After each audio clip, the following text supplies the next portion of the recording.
Let's go.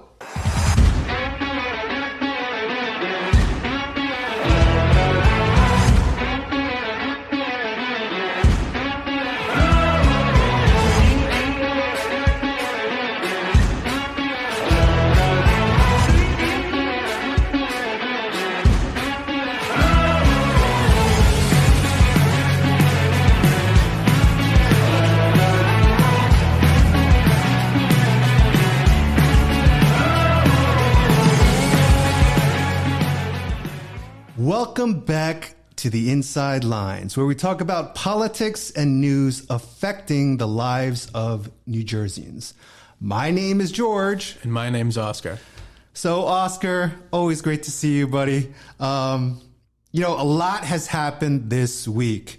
This past Monday, petition filings were due, where candidates for the governor's race and assembly races are supposed to submit their petition signature filings. And with the governor's race, the amount of signatures required was raised, actually for all races, but this year it's now 2,500. 2,500, I think, from 1,000, correct? Yep. So it's gone up 1,500.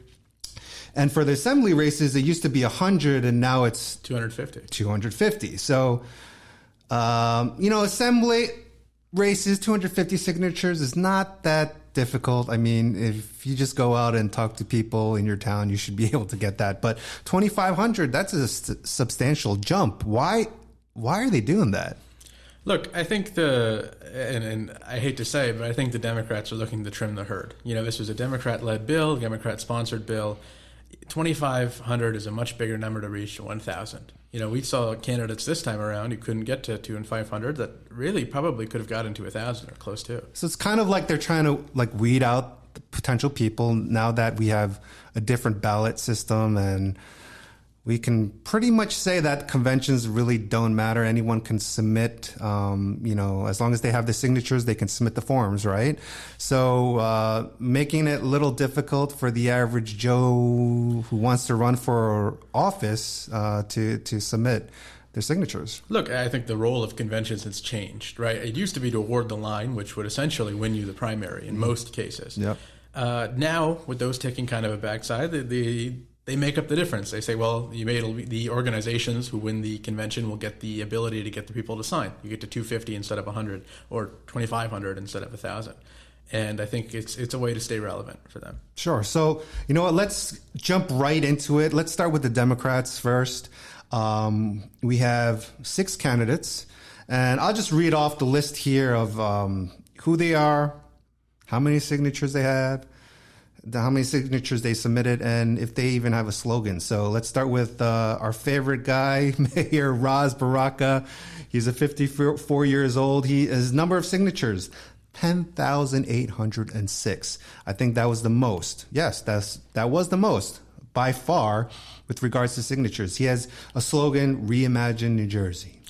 Look, I think Ras Baraka, and I said this the first ever episode we had, I think he's a threat. I think he's someone Democrats should be paying attention to, and Republicans.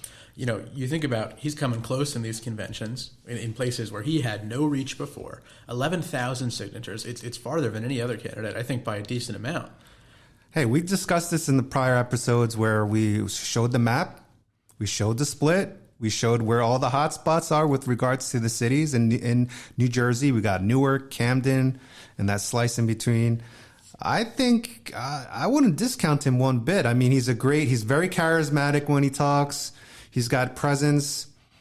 I don't know, though, what's happening in his own city, Newark, with regards to some tragedies that are happening and some other things, if people are going to actually decide to go for him. But, he's still a player. So we have him. We have another mayor, Jersey City Mayor Steve Fulop. He's 47, 75, almost 7,600 signatures. His slogan is Democrats for Change. I mean, I think he's doing a really, really fabulous job with regards to his strategy.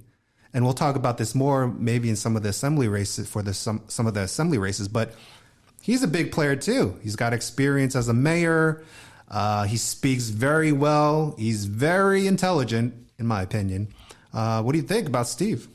Look, we agree. He's a smart guy. He knows what he's doing. He's got a great team behind him. And I think he's another contender. Now, it's hard to judge Steve Fulop's viability because he's not competing in the conventions. Ras Baraka, like I said, he's getting a strong second place in a lot of these conventions. So you see he's got some momentum behind him. Steve, it's hard to say.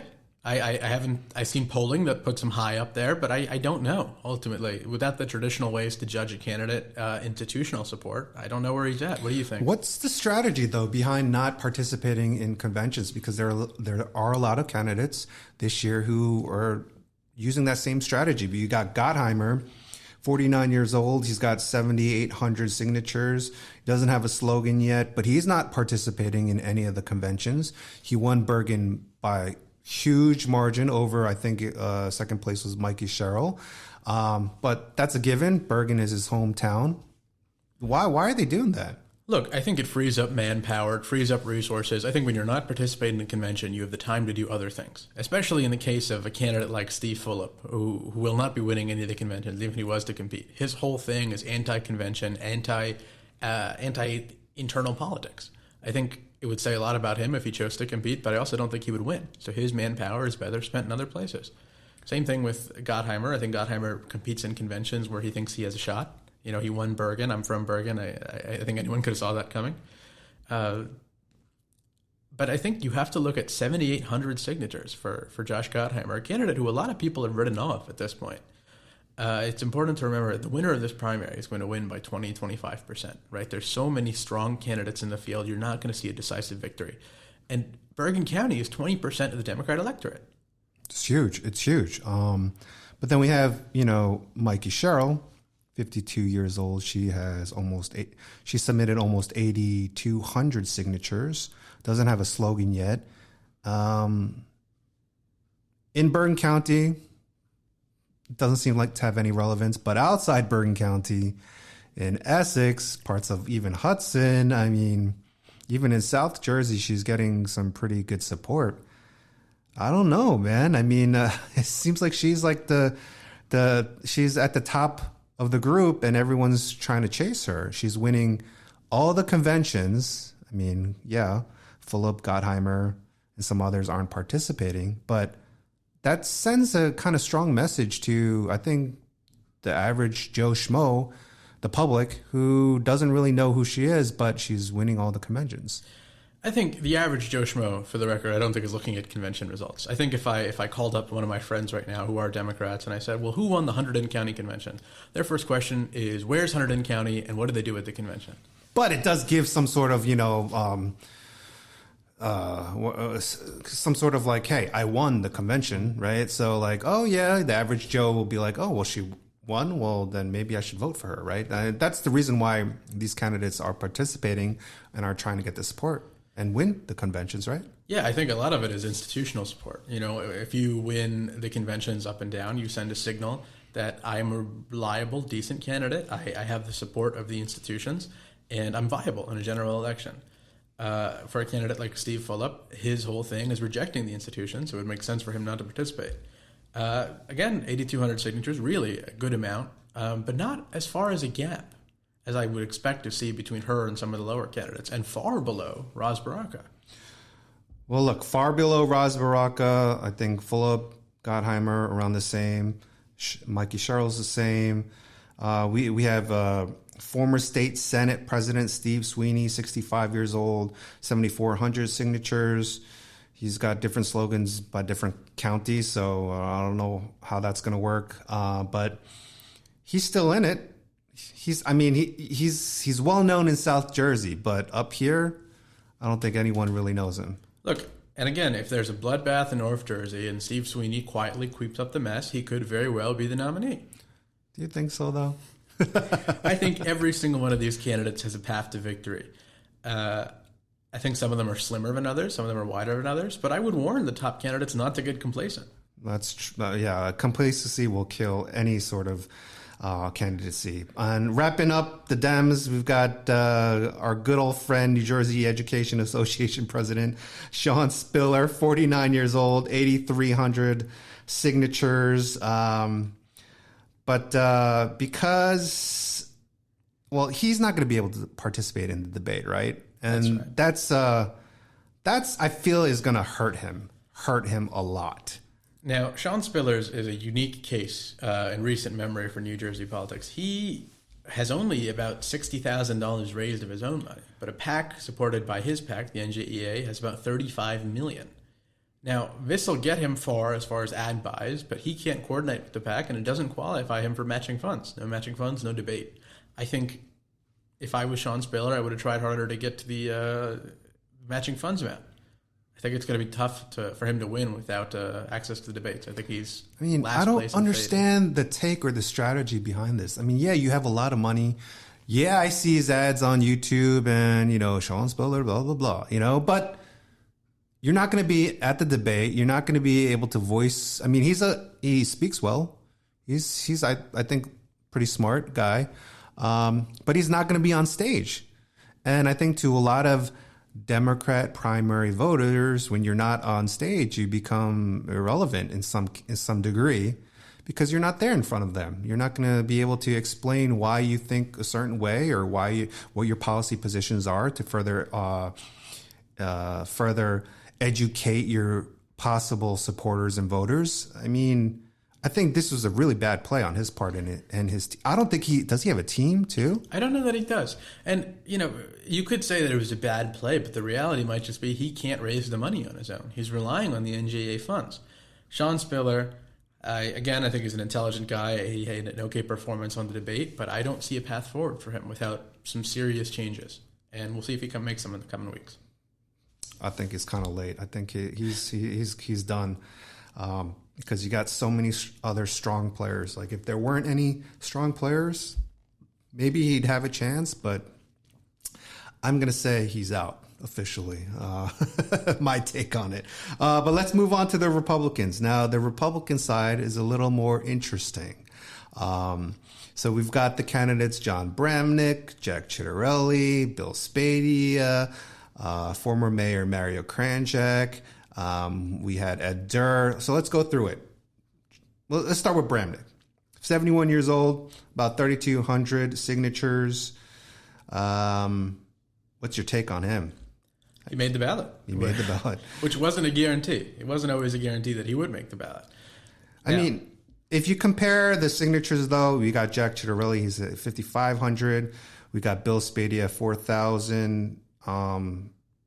He's been in it probably not as long as Ciattarelli or Spadea, but he's been in there. He's probably the third candidate that's been in the race. 3,100, 3,200 signatures. To me, that doesn't seem a lot when you compare it with the Democrat side, who's got double or almost triple.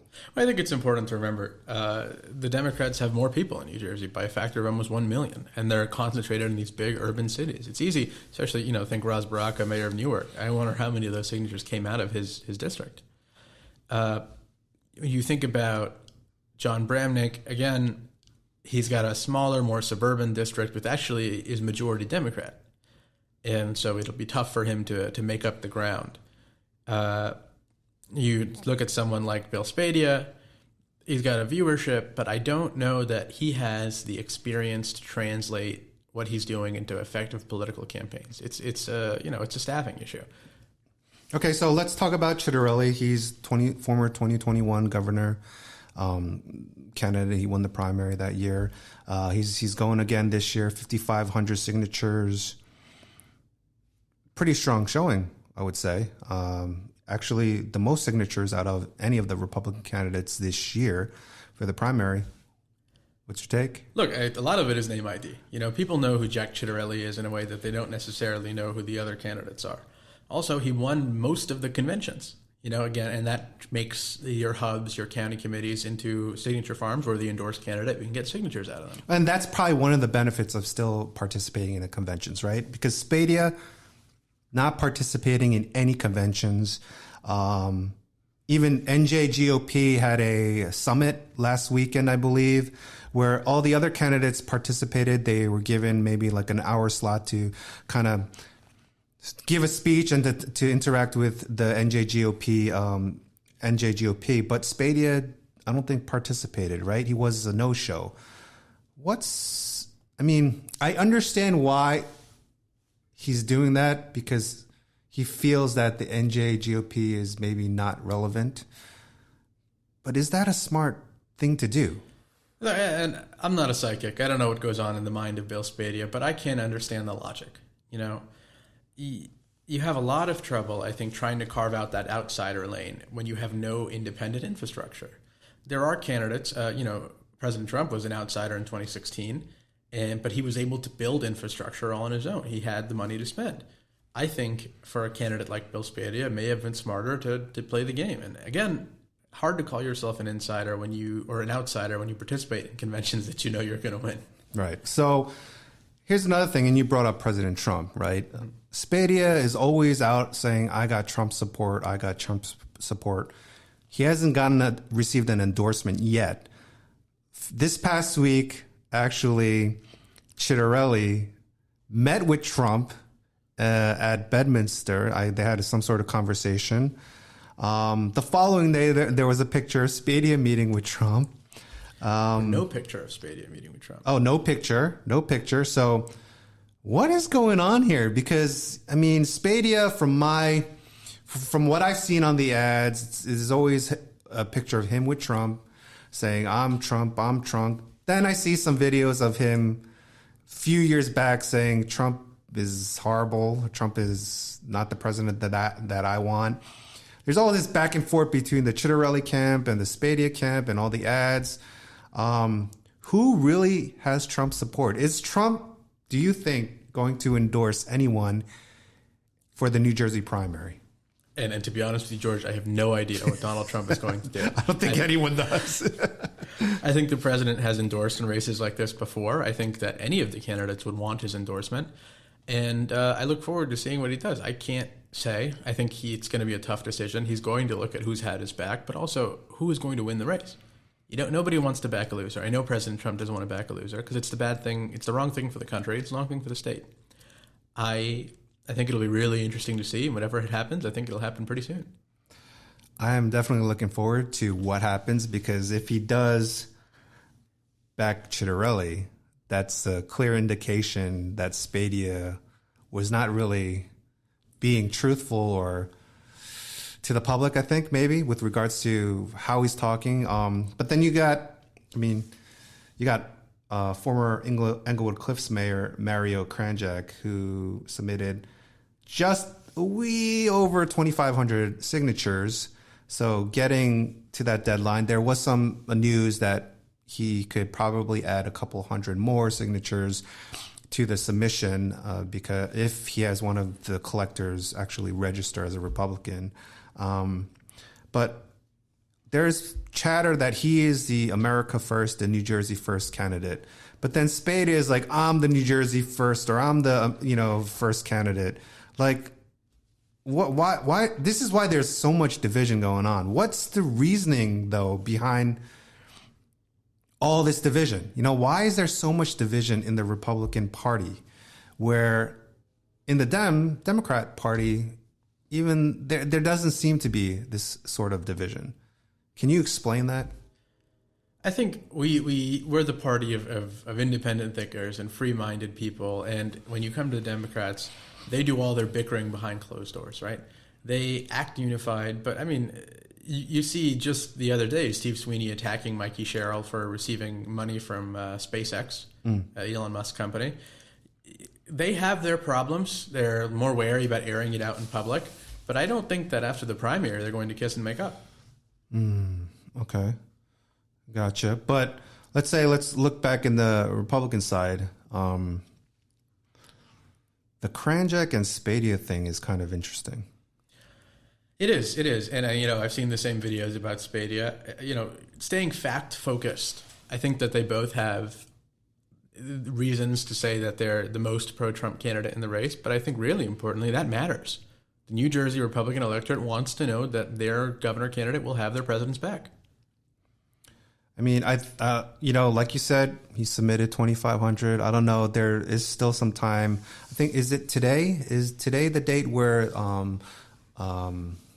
signature, what do they call it? Opposition or like question, like challenges occurs. Is today the deadline? I believe that is the deadline. Okay, if today's the deadline, well, I don't think there was a decision with regards to the other 100 or so signatures that Kranjak could possibly submit.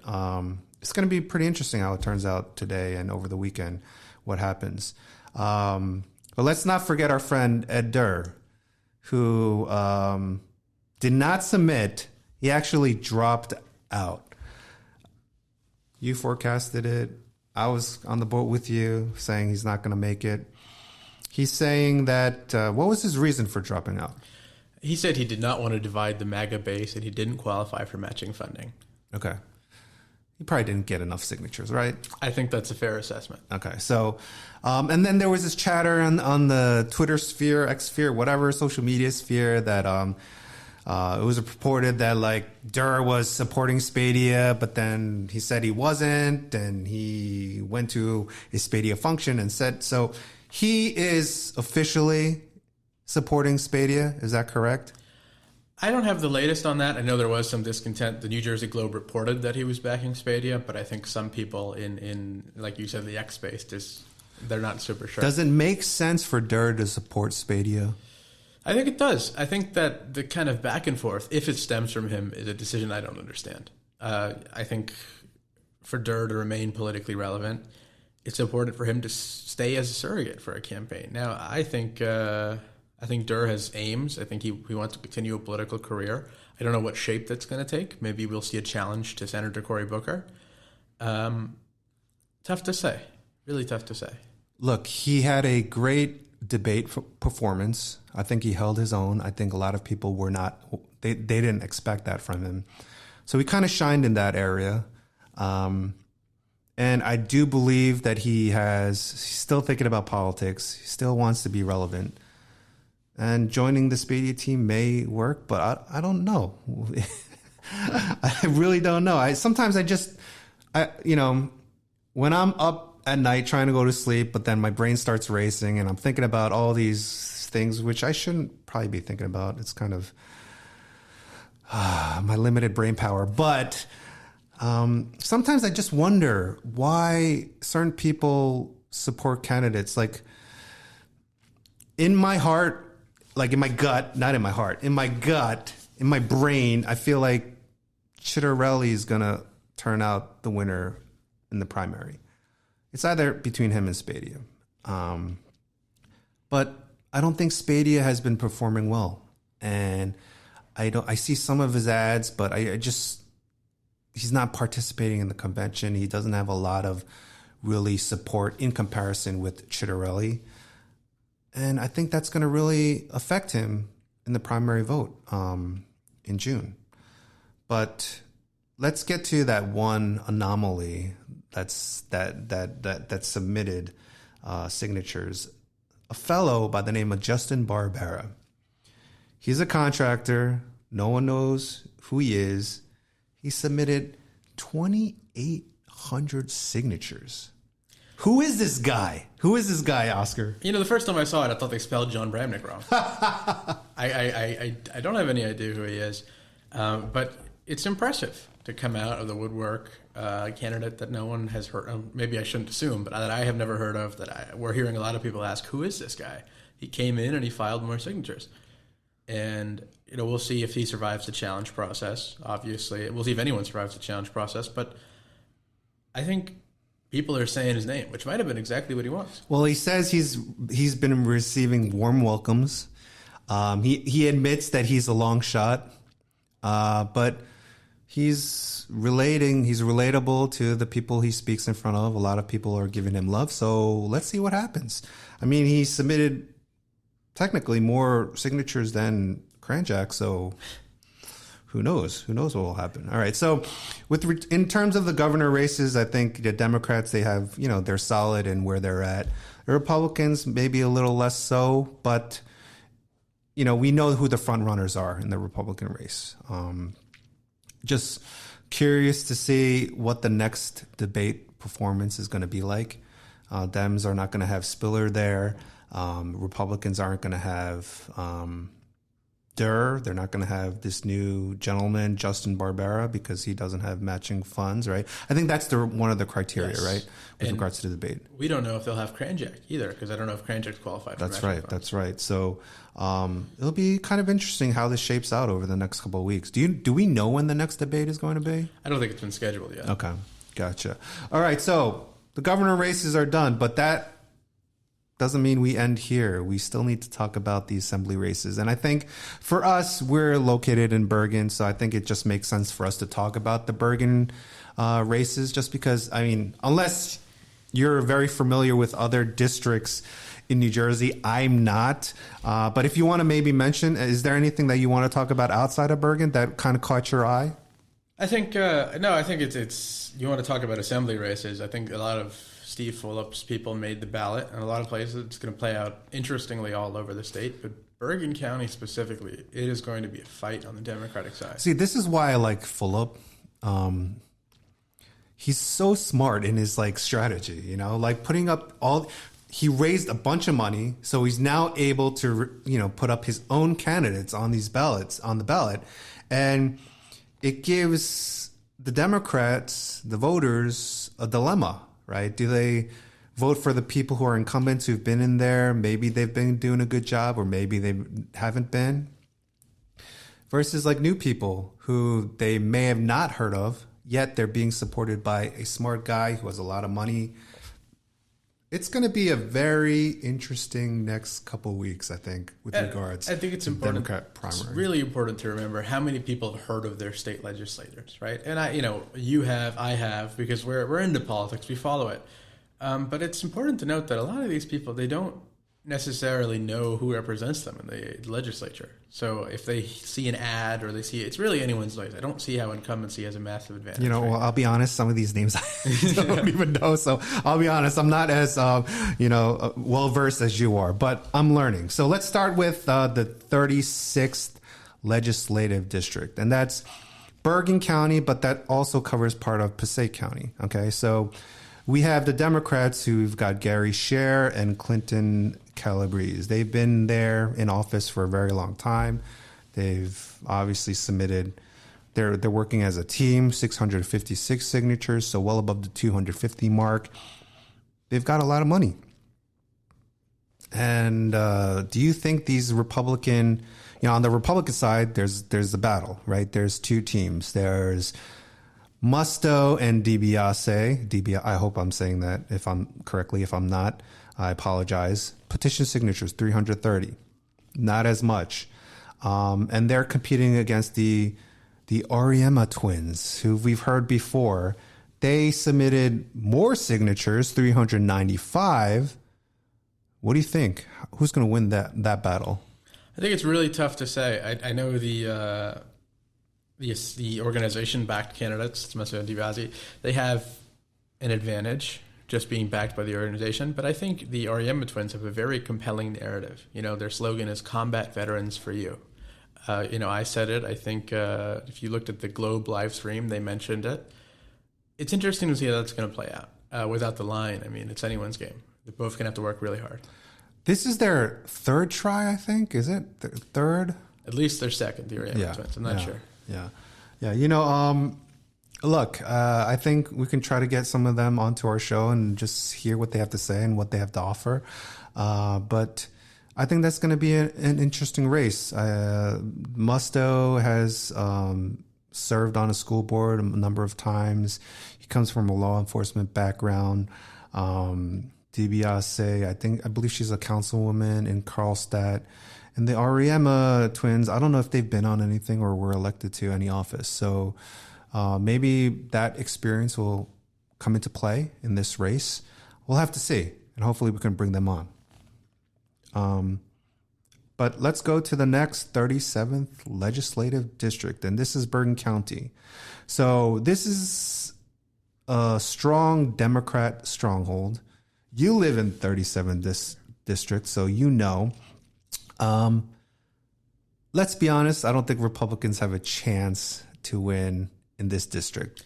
There's always a chance, but it'll be a very, very uphill battle for them, yes. Very uphill battle. One of the candidates who was running was running for commissioner and then dropped out, and then the following week decided to run for assembly, along with another person who kind of, I don't know, was a Democrat player or something in Hudson County. So that's kind of interesting. But let's focus on the incumbents. We've got Hader, bracketed with Ellen Park. So that's one pairing. Then we have Warburg and Daniel Park, no relation to Ellen Park, who's backed by the Fulop campaign. And then we have another group, Yit Stern and Rosemary Hernandez Carroll, who are bracketed together. So there's 3 groups of people vying for this assembly primary. What's your take on it? And they're all strong candidates. Yeah. You have 2 of them coming out of Teamwork. I think it's former Deputy Mayor Yit Stern and Tamar Warburg, both out of Teaneck. And we'll see. They're on opposite slates or opposing slates, and we'll see how that kind of splits. It may give the incumbents a chance to squeak through. But also, these are not weak incumbents. They're in their community. They're active. But they've never really had to run a competitive campaign in recent memory. And so we'll see if they're able to shape up. Look, they got 888, the incumbents' signatures. Stern and Carroll got 734 signatures. I mean, that's right up there. And then the Fulop-backed candidates got 554. So these are strong candidates. And, the Teaneck connection, I think that's going to be a big play, have an effect on the assembly, on this primary race, just because Teaneck is a big city, right? We've got Teaneck, we've got, I believe, is Hackensack in 37th? Yep. And then we have Englewood, right? 3 big, strong Democrat strongholds. So I'm really curious to see how this is going to play in the next couple of weeks. So that's 37. 38, that's my district. We've got Swain and Tully, who are the incumbents. They've been there for a number of terms. And then we have, let's see here. I'm just looking at the list. We got Wilkes, Barry Wilkes. We've got Kaiser, Robert Kaiser. And we've got, I believe, Jerry Taylor, who are the Republicans. There are 2, there actually is 2 Democrat challengers, right? These are part of the Fulop campaign. There's Damali Robinson and Donald Bonomo. I've never heard of their names. I don't know who they are. But let's say you're going to, as a Democrat challenger, I mean, you're not going to be able to beat the incumbents. I think Swain and Tully have a pretty large name recognition within the district. They're pretty strong. I'm pretty sure they have a big amount of campaign funds as well. So I think, am I right? Those Democrat candidates don't really stand a chance. Yeah, as far as the primary, it's going to come down to how well Fulop does in the region. If he does really well, you might be able to drag him up a little bit. But they are strong incumbents in the primary. Okay, so we're done with that. But what about the Republicans? We've got Barry Wilkes, who's run last time, didn't make it.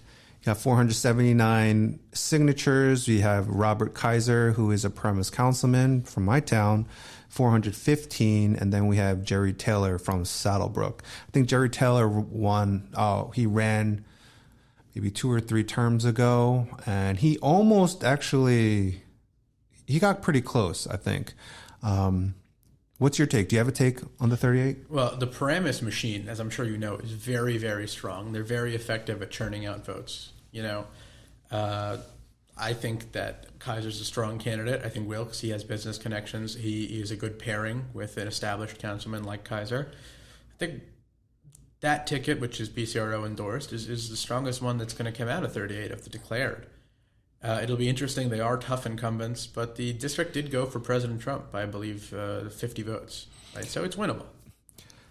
I think I agree with your sentiment. I think it's winnable. I do think, though, they have a big challenge ahead of them with regards to what are the big towns, right? I mean, Paramus, yeah, they'll get Paramus, but there's Fairlawn, right? There's Bergenfield, Democrat strongholds, so how are they going to be able to flip those areas? I think that's a big challenge that they have. I hope they don't rest on their laurels. I think and wait till the summer's over. I think they have a lot of things that they need to do, go out and meet. And I hope to do that. I really would like my district to turn red.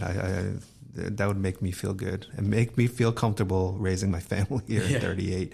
That leaves us with 39 and 40. 40, I don't think we really need to talk about. We've got strong incumbents there. They're doing a great job. The Phillips and Barless, they're gonna pretty much win easy. Unless something crazy happens with either one of them, I think that's a done deal. Yeah, no? That district has never elected a Democrat. Yeah, So hopefully they don't start now. Yeah, that's a done deal. Knock on wood, right? But let's go to the 39th. And I think the 39th is playing out interestingly. There's a bunch of Democrat candidates, but this district is known as a Republican district. They've been electing Republicans for a number of years. We have Auth and Azariti, who are the current incumbents. But then we have a gentleman by the name of Frank Pallotta, who has also put his name into the race. Many people may remember who he is because he ran for Congress twice, lost twice. That's why he's running for assembly, I guess. But what do you think? I mean, Auth and Azariti are the incumbents. They're backed by the BCRO. Pallotta's in here. The Auth Azariti team submitted 484 signatures, Pallotta 395. What's your take? I think that race was used to be interesting when there were a bunch of people involved. It's kind of consolidated a little bit. I think Frank Pallotta has name ID, but I don't see any seats changing hand this time around. Why is Frank Pallotta doing this? I mean, to me, it's already a Republican stronghold. Like there are incumbents there. Why are you stirring the pot? Do you know any of his reasonings for policy reasons or whatever? Why is he doing that? I haven't spoken to him about it, and I don't care to speculate. I think that primaries are healthy. They keep people on their toes. They make sure people represent their constituents well.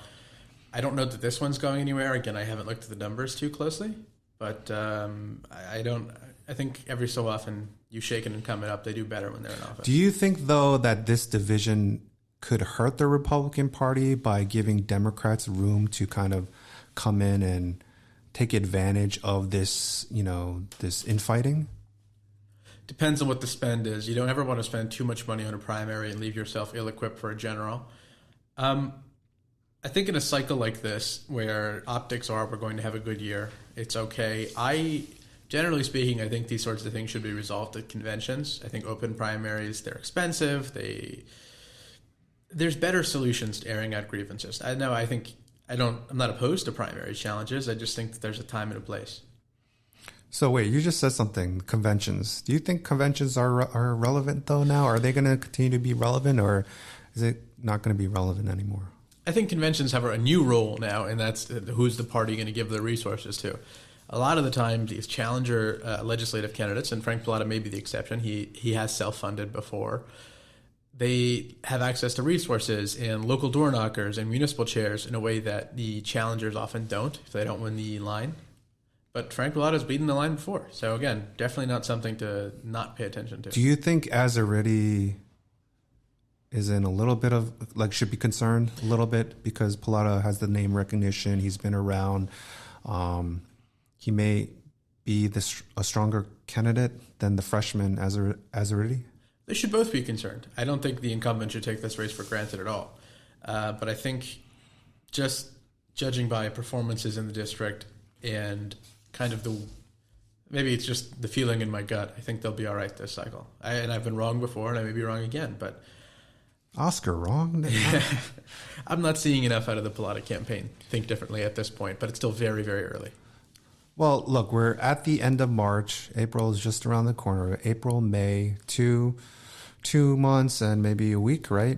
Yeah, is it June 10th or? Yeah. Okay, June 10th. So got 8-9 weeks or something like that. A lot can happen in that time.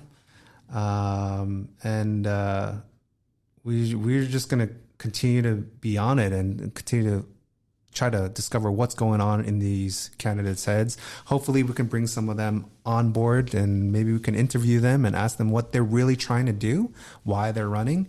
But look, I think, like you said, I think competition is good. That's why America, we're in the business world. Competition is good for businesses because it allows them to compete against each other. And also it's just beneficial for the end user, and for us with regards to politics, I think it's the same thing. We want to have the best people in place that are going to fight for us.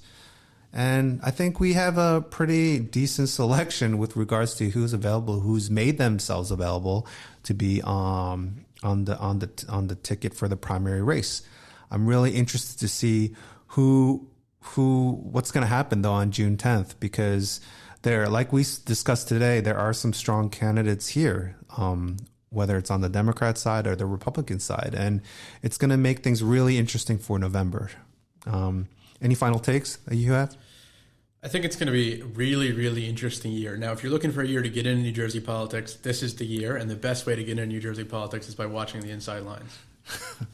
That is correct. If you haven't followed us already, please look us up on social media, on Twitter, Instagram, YouTube. The Inside Lines New Jersey, that's our handle. Search for us. Share our videos with friends. We're trying to grow our subscriber base. Hey, look, I've been looking at the analytics. We haven't been doing this for too long, but look, we've got a lot of views, so we're actually going in a really good direction. And I'm happy, Oscar. I hope you're happy because our hard work is paying off a little bit.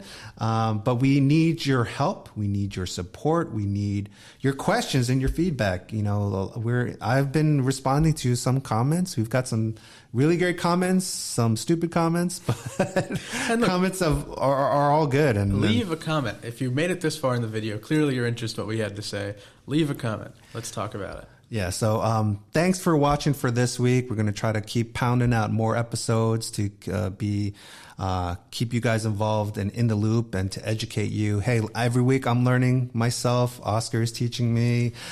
He's a good mentor to me. He's a good teacher.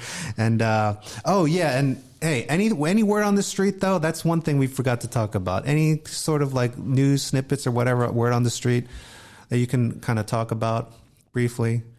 I think the word on the street is that, I think that's interesting. Street wisdom is something that hasn't come accustomed to. I would say keep a very close eye on the petition challenges. I think that's the word on the street. Petition challenges are due today by 4:00. So at the time of this recording, that's 2 hours away, which means maybe we'll have another episode soon if there's breaking news. But until then, thanks for watching. Thanks for being with us and supporting us. This is the Inside Lines.